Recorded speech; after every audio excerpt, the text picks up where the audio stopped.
After 4 decades in the music business, Joe Smith, the man who signed Jimi Hendrix, Van Morrison, and the Eagles, among others, wanted to have some conversations.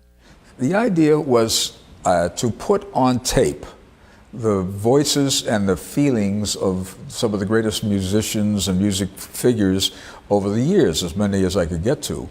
As president of Capitol Records, he got 200 of the biggest names, such as Paul McCartney, to talk to him. Really talk.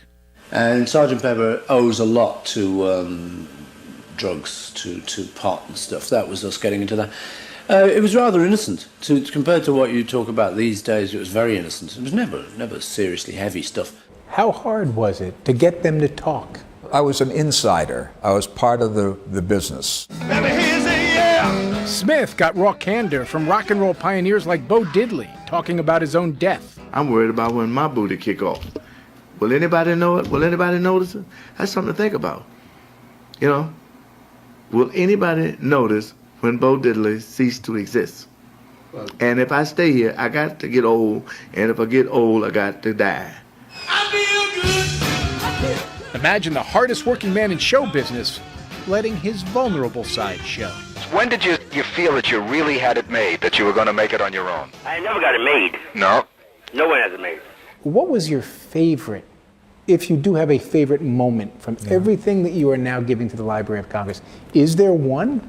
That was a key moment, asking Bob Dylan about the 60s. And he said, the 60s weren't all that important. You know, I mean, I'm not really a nostalgic person.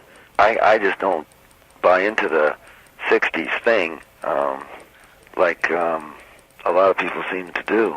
You can't blame me at all. Smith spent his career creating some of the biggest stars our culture's ever known, those whose enormous talents left room for little else.